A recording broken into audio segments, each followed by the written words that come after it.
कैसे हैं आप सभी? आई होप अच्छे होंगे, राइट। चलिए, मैं योगिता प्रजापति यूट्यूब चैनल पे आपसे बच्चों का स्वागत करती हूँ और आज मैं आपके लिए लेके हूँ एक्सरसाइज 6.5 का क्वेश्चन नंबर फर्स्ट। तो आज से हम एक्सरसाइज 6.5 स्टार्ट कर रहे हैं और सीक्वेंस में मैं एक एक सम समझाती जाऊंगी, राइट बच्चों। और साथ ही एक बात और कहनी है आपको, ये जो हमारी 6.5 एक्सरसाइज है पूरी पाइथागोरस प्रमेय पर डिपेंड है, जिसका पर्टिकुलर एक वीडियो मैंने अपलोड कर दिया है, तो प्लीज पहले वो देख लीजिए, समझ लीजिए, क्योंकि उस पाइथागोरस प्रमेय का इस एक्सरसाइज में सभी समों में यूज होगा। That's clear. तो आइए स्टार्ट करते हैं। देखिए क्या कहना है क्वेश्चन नंबर फर्स्ट में, कुछ त्रिभुजों की भुजाएं नीचे दी गई हैं, निर्धारित कीजिए कि इनमें से कौन कौन से त्रिभुज समकोण त्रिभुज हैं। इस स्थिति में कर्ण की लंबाई भी लिखिए। तो देखो, चार कंडीशन में आपको सम दे रखे हैं। अब ये जो त्रिभुज की मेजरमेंट दे रखे हैं चार त्रिभुजों के, तो इस मेजरमेंट में हमें बताना है कि क्या ये समकोण त्रिभुज है या फिर समकोण त्रिभुज नहीं है, राइट। तो सबसे पहले हम बेसिक पॉइंट क्लियर कर लेते हैं, समकोण त्रिभुज क्या होता है। तो देखिए बच्चों, थोड़ा सा बेसिक पॉइंट समझ लेते हैं। ये इस शेप में जो बनता है वो होता है समकोण त्रिभुज, और समकोण त्रिभुज ऑलवेज 90 डिग्री का होता है, जिसे हम इस तरह के शेप में लिखते हैं। इसका नाम हो जाएगा, नाम लिख देते हैं ABC। तो यहाँ पर एंगल B कितने डिग्री का हो गया बच्चों? 90 डिग्री, क्योंकि जो हमारा समकोण त्रिभुज होता है वो ऑलवेज 90 डिग्री का रहता है, राइट। अब 90 डिग्री के जस्ट सामने वाली जो भुजा होती है वो क्या कहलाती है? कर्ण। और समकोण त्रिभुज की यह सबसे बड़ी भुजा होती है। That's clear. AB को हम कहेंगे लंब, जो इस तरह से मैंने रेखा खींची है स्ट्रेट। BC को कहेंगे हम आधार। तो ये तीन भुजाएं होती है, जिनके तीनों के नाम मैंने लिख दिए। वैसे तो बेसिक चीज है, हमने 8th 9th क्लास में भी पढ़ा है, बट जिन्हें नहीं पता है वो एक बार और समझ लीजिए, राइट बच्चों। और पाइथागोरस प्रमेय, इसका जो फॉर्मूला होता है, मान लीजिए हमें कोई सी भी साइड फाइंड करनी है, पता करना है लंब कितना सेंटीमीटर, आधार कितना है, कर्ण, तो हम कौन सा फॉर्मूले का यूज करते हैं? हमेशा पाइथागोरस प्रमेय से कर्ण का स्क्वायर, राइट, इक्वल्स टू लंब का स्क्वायर प्लस आधार का स्क्वायर। पाइथागोरस प्रमेय हमने पढ़ी है, उसमें क्या होता है? कर्ण का स्क्वायर मतलब कि कर्ण का वर्ग अन्य दो भुजाओं के वर्गों के योग के बराबर होता है, राइट बच्चों। तो वो होती है हमारी पाइथागोरस प्रमेय। तो हमें ये चारों सम इसी फॉर्मूले के अकॉर्डिंग सॉल्व करना है और फिर लास्ट में बताना है कि वह समकोण त्रिभुज है या नहीं। तो आइए, ये मैंने बेसिक पॉइंट समझा दिया। अब मैं फर्स्ट नंबर का सम आपके सामने रिटर्न कर रही हूँ। क्या दिया है हमें? 7 सेंटीमीटर, 24 सेंटीमीटर और 25 सेंटीमीटर। तो सबसे पहले आपको इसमें समझना पड़ेगा, सबसे बड़ी भुजा जस्ट मैंने अभी बताया, सबसे बड़ी भुजा हमारी AC है। तो इसमें जो सबसे बड़ा सेंटीमीटर होगा वो क्या होगा? AC, मतलब कि कर्ण होगा, राइट। तो यहाँ पर 25 सेंटीमीटर क्या आ जाएगा? कर्ण। तो कर्ण का जो फॉर्मूला मैंने अभी बताया उसे हम एक बार और रिटर्न कर लेते हैं, तो आपके लिए इजी रहेगा, प्लस आधार का स्क्वायर। अब देख लीजिए बच्चों, कर्ण कितना है यहाँ पर? 25 सेंटीमीटर। तो यहाँ मैं कितना ले लेती हूँ? 25 का स्क्वायर, राइट, इक्वल्स टू लंब कितना है? लंब हम 24 ले लेते हैं। ये दो साइड से आप कुछ भी ले सकते हो, आधार और लंब, और ये हो जाएगा 7 का स्क्वायर, ठीक है। आप 25 में 25 का मल्टीप्लाई करेंगे तो 625 आ जाएगा आपका।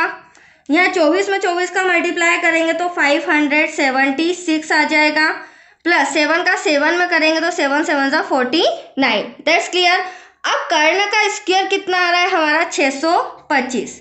तो हमें प्लस करके देखना होगा कि यहाँ भी 625 आ रहा है या नहीं।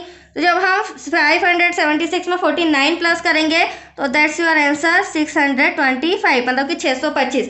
तो इसका मतलब क्या हुआ बच्चों? दोनों LHS और RHS दोनों बराबर आ रहे हैं। तो हम यहाँ पर कह सकते हैं पाइथागोरस प्रमेय से कि कर्ण का वर्ग अन्य दो भुजाओं के वर्गों के, ये देखो वर्ग भी कर दिया मैंने, वर्गों के योग के बराबर होता है। तो ये रहा कर्ण का वर्ग 625 और अन्य दो भुजाओं का वर्ग भी कितना आया है? 625। तो यहाँ हम लिख सकते हैं LHS इक्वल्स टू RHS, मतलब कि लेफ्ट हैंड साइड और राइट हैंड साइड बराबर है, अतः यह एक समकोण त्रिभुज है। अब हम कह सकते हैं कि यह समकोण त्रिभुज है। और सबसे बड़ी भुजा क्या हो जाएगी बच्चों? कर्ण। तो कर्ण कितना सेंटीमीटर आ रहा है? 25 सेंटीमीटर, क्योंकि हमें ये भी पूछा गया है सबसे बड़ी भुजा भी बताइए। तो ये भी आपका आंसर क्लियर हो गया, राइट। चलिए अब हम करते हैं सेकेंड नंबर का सम सॉल्व, जिसे हम यहाँ पर रिटर्न करेंगे। देखिए इसमें हमें दे रखा है 3 सेंटीमीटर, 8 सेंटीमीटर, देन 6 सेंटीमीटर। अब आप समझ ही गए होंगे सबसे बड़ी भुजा यहाँ पर क्या है? 8, ठीक है। 8 सेंटीमीटर आ रहा है, तो यहाँ फॉर्मूला लगाते हैं फटाफट। कर्ण का स्क्वायर इक्वल्स टू लंब का स्क्वायर प्लस आधार का स्क्वायर। तो तीनों जो सेंटीमीटर दे रखे हैं उसमें से बड़ा वाला 8 सेंटीमीटर कर्ण हो जाएगा, लंब आप 6 ले सकते हैं, 3 भी ले सकते हैं, आधार हो जाएगा 3 सेंटीमीटर। अब 8 8 ज़ा 64, 6 6 ज़ा 36, 3 3 ज़ा 9। तो हमारा जो कर्ण आ रहा है वो तो 64 आ रहा है, जब मैं इन दोनों को ऐड करूंगी प्लस करूंगी तो मेरा आएगा 45। तो अब यहाँ पर आप देख सकते हैं जो मेरा कर्ण का वर्ग है वो अन्य दो भुजाओं के वर्गों के योग के बराबर नहीं आ रहा है। That's clear. तो यहाँ पर हम क्या लिखेंगे? 64 नॉट इक्वल्स टू 45, मतलब कि LHS not equals to RHS, और ये दोनों आपस में बराबर नहीं है, तो हम कह सकते हैं अतः यह समकोण त्रिभुज नहीं है। Very simple. तो आया आपको समझ में? चलिए अब हम थर्ड नंबर का सम ले लेते हैं। थर्ड नंबर के सम में हमें क्या कहा गया है? अलग अलग सेंटीमीटर्स दिए गए हैं, 50 सेंटीमीटर, 80 सेंटीमीटर, देन लास्ट में 100 सेंटीमीटर। अब देखिए बच्चों, वही फॉर्मूला यूज करेंगे, राइट। कर्ण का स्क्वायर, क्योंकि सबसे बड़ी भुजा 100 आपको नजर आ रही है, तो कर्ण का स्क्वायर इक्वल्स टू लंब का स्क्वायर प्लस आधार का स्क्वायर। हाँ, इस सम में हम कर्ण सबसे बड़ी जो भुजा है 8 सेंटीमीटर वो लिखना भूल गए हैं, तो यहाँ पर आप लिख सकते हैं अलग से कर्ण 8 सेंटीमीटर, राइट। ऐसा चारों सम में लिखना है। चलिए अब कर्ण हमारा 100 हो जाएगा बच्चों, तो यहाँ लिख देते हैं 100 का स्क्वायर, लंब हमारा 80 हो जाएगा, 80 का स्क्वायर, आधार हमारा 50 हो जाएगा। अब 100 का जब 100 में मल्टीप्लाई करेंगे तो 10,000, ठीक है। 8 8 ज़ा 64, 00, 5 5 ज़ा 25, 00, ठीक है। ये तो आप बेसिक चीज़ें मल्टीप्लाई तो आप इजीली कर सकते हैं, राइट।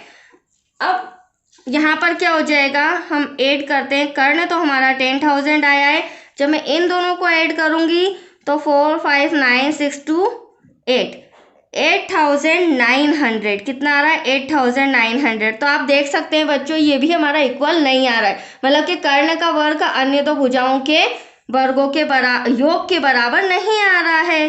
तो यहाँ पर भी हमें लिखना पड़ेगा LHS not equals to RHS, अतः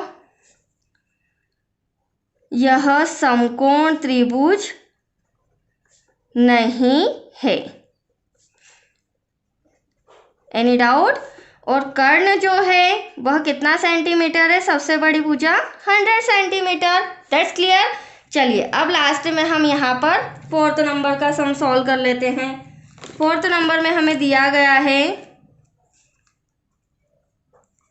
13 सेंटीमीटर, 12 सेंटीमीटर, 5 सेंटीमीटर।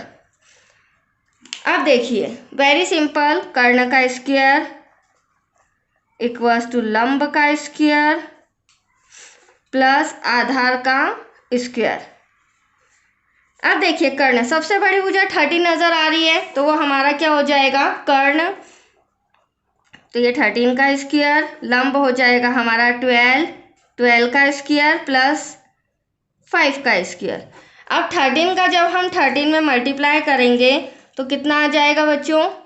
169। 12 का 12 में करेंगे तो 144 प्लस 5 का 5 में करेंगे तो 25, राइट। इसे थोड़ा सा इधर सॉल्व कर लेती हूँ, हो सकता है आपको थोड़ा सा देखने में दिक्कत आए।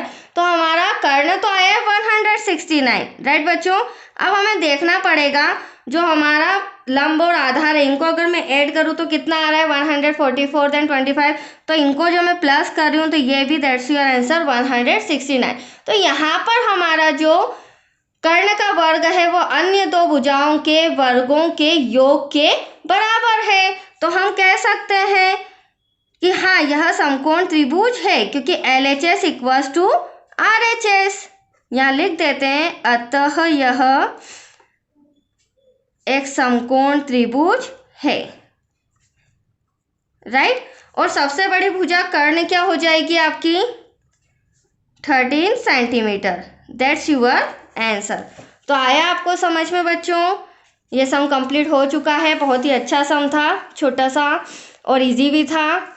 अब जो नेक्स्ट वीडियो रहेगा आपका क्वेश्चन नंबर 2 से रिलेटेड। ओके, तो प्लीज़ इसी तरह बने रहिए, समझते जाइए, देन सब्सक्राइब कीजिए। ओके बच्चों, थैंक यू।